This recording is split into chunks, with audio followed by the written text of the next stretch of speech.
Hello friend, success એકેડમીમાં આપ સૌનું સ્વાગત છે। આજે આપણે સરેરાશ પાકની તારીખમાં દાખલા નંબર 13 વિશે ચર્ચા કરીશું, જેમાં આપણને ત્રણેયની હુંડીઓ આપેલી છે। તેમજ કીધું છે કે આ દેવાદાર 29 એપ્રિલના રોજ ₹2500 ચૂકવી આપ્યા છે અને બાકીના 1500 તેણે કઈ તારીખે ચૂકવવા જોઈએ કે જેથી કોઈ પણ પક્ષને વ્યાજનું નુકસાન નહીં થાય। જો દેવાદાર બાકીના નાણાં સરેરાશ પાક્યા તારીખે જ ચૂકવવા માંગતો હોય અને વ્યાજનો દર 10% હોય તો તેણે કેટલી રકમ ચૂકવવી પડશે?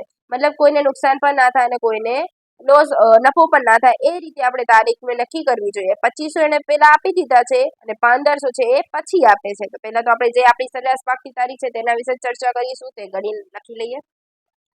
તારીખ આપેલી છે આપણને 10/2, 15/3 અને 5/4। ક્લિયર? આપણને મુદત આપેલી છે 2 માસની, 3 માસની અને 2 માસની। રકમ આપેલી છે આપણા પાસે 1000, 1400 અને 1600। ટોટલ કેટલા થાય? 1000, 1400, 1600 એટલે ટોટલ કેટલા થશે? 4000। ક્લિયર? પાકતી તારીખ જોઈએ તો બીજો મહિના છે અને 2 માસ છે એટલે કેટલી આવશે આમાં? 13/4, કેમ કે છૂટના 3 દિવસ એડ થશે। 15/3 છે એટલે 18/6, 5/4 છે એટલે 8/6। ક્લિયર? કોઈ ડાઉટ છે આમાં? હવે દિવસોની ગણતરી કરીએ, આને સુધારી લેશું 0। ત્યારબાદ 13/4 એટલે કે 30 માઇનસ 13 પ્લસ 5મા મહિનાના 31 અને 6ઠ્ઠા મહિનાના 18 દિવસો કેટલા થશે? 66 દિવસો। ત્યારબાદ ફરી પાછી ગણતરી કરીએ, 30 માઇનસ 13 પ્લસ 5માના 31 અને 6ઠ્ઠાના 8 એટલે કેટલા થશે? 56 દિવસો। ક્લિયર? ગુણાકાર કરીએ, અહીંયા તો શૂન્ય જ થઈ જશે। 1400 ગુણ્યા 66, 92,400। ત્યારબાદ 1600 ગુણ્યા 56, 82,600। સરવાળો કરીએ, પ્લસ 92,400 કેટલા આવશે? 1,82,000। ચલો સરેરાશ પાકતી તારીખ મેળવવા માટે પહેલા દિવસો શોધી લઈએ।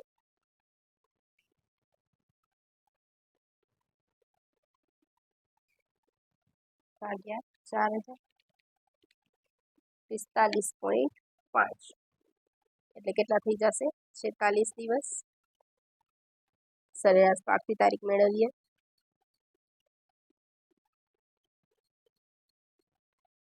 કઈ ધારેલી છે? 13/4 પ્લસ 46 દિવસ। ચોથો મહિનો કમ્પ્લીટ કરવા માટે કેટલા દિવસો જોઈશે આપણને? ઓકે, 17 દિવસ। 46 માઇનસ 17 એટલે કેટલા આવે? 29। તો કઈ તારીખ આવશે? 29/5। ક્લિયર? આ આપણી શું થાય છે? સરેરાશ પાકતી તારીખ। હવે એણે શું કીધું છે તે જોઈએ। આ દેવાદારે 29મી એપ્રિલના રોજ 2500 ચૂકવી આપ્યા। કઈ તારીખે ચૂકવે છે? 29મી એપ્રિલના એટલે કે 29/4ના। કેટલા ચૂકવે છે? 2500 ચૂકવે છે। હવે એક મહિનો અગાઉ થાય છે કેમ કે સરેરાશ પાકતી તારીખ કઈ આવે છે? 29/5। એ ચૂકવે છે કઈ તારીખે? 29/4 એટલે એક મહિનો અગાઉ થાય છે, એક માસ અગાઉ, કેમ કે પૂરેપૂરો એક મહિનો થાય છે 29/5 અને 29/4। હવે એક મહિનો અગાઉ થાય તો કરીએ તો કે 2500 ગુણ્યા 30, કેમ કે 30 દિવસ એ અગાઉ કરે છે એટલે કેટલા થાય? 75,000 થાય। હવે 75,000 છે પણ એને શું કીધું છે? 1500 જે છે એ બાકીના કઈ તારીખે, તારીખ આપણે જાણવાની છે। કેટલા રૂપિયા? 1500। તો ભાગાકારમાં કરી નાખીએ કે 75,000 ભાગ્યા 1500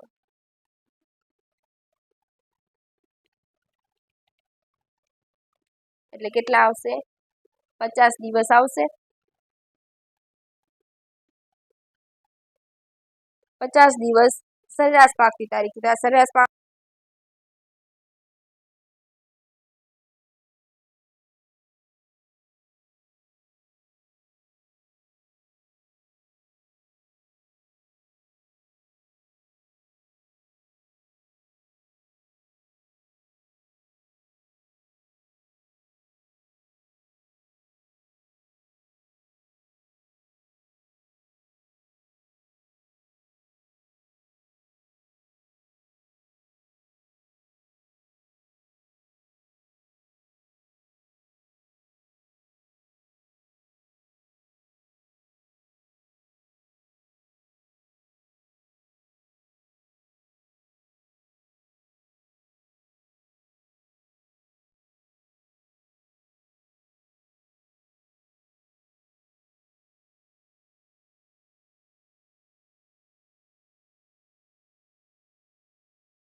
જોઈશું દાખલા નંબર 15।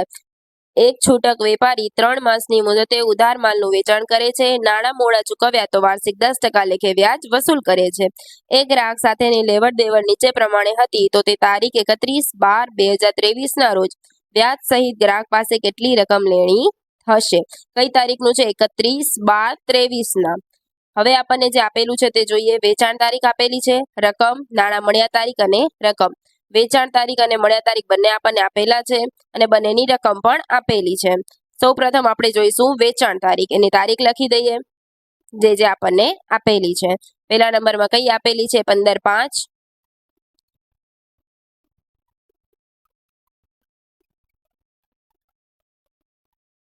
ત્યારબાદ તેની જે રકમ આપેલી છે તે રકમ લખી લઈએ 5000।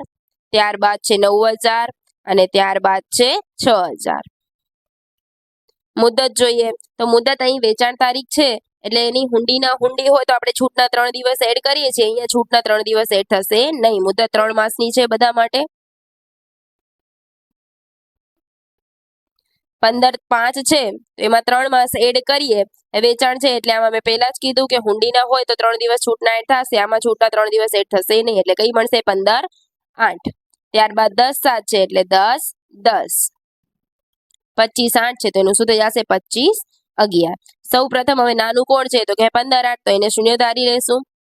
ત્યારબાદ હવે તે 31 દિવસો હોય છે 8મા મહિનામાં, એમાંથી 15 દિવસ છે એટલે માઇનસ કરીએ એટલે 16 દિવસ, 9મા મહિનાના 30 દિવસ અને 10મા મહિનાના 10 દિવસ એટલે કેટલા થશે? 56 દિવસ। ત્યારબાદ 25/11 સુધી તો 31 - 15 એમાં પ્લસ કરશું 30 પ્લસ 10માના પાછા 31 અને 11માના 25 એટલે કેટલા થશે ટોટલ? 102। સરવાળો કરીએ 5000, 9000 અને 6000 એટલે કેટલા મળશે? 20000। ત્યારબાદ હવે શું કરશું? ગુણાકાર। પહેલાનું તો શૂન્ય જ થઈ જશે।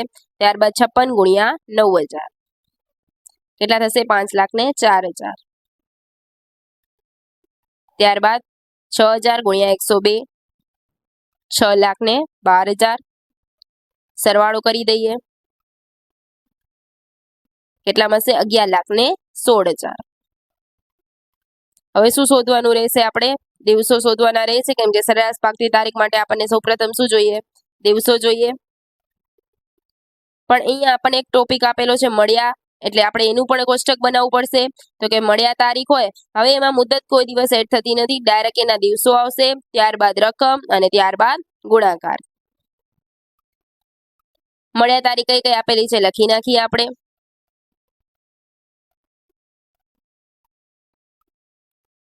હવે નાખીએ સરવાળો કરીએ એટલે કેટલા થશે? 18,000। હવે આપણે દિવસોની ગણતરી કરીએ તો 7મો મહિનો છે અને ઉપર કઈ છે આપણી 15/8 તો જે ઉપરની ધારેલી તારીખ હશે એ જ માનીને આપણે દિવસો ગણવાના રહેશે। ઉપર 15/8 છે, નીચે 2/7 છે તો દિવસો કેવા જશે? માઇનસમાં જશે। કેવા જશે? માઇનસ। તો આપણે શું કરવાનું? 2/7 થી કરીને 15/8 સુધી પહોંચવાનું એટલે 7મા મહિનાના 31 - 2 એટલે 29 અને 8માના 15 દિવસ એટલે કેટલા થશે? 44 પણ કેવા? -44। ક્લિયર? ત્યારબાદ 26/10 સુધીનું જોઈએ।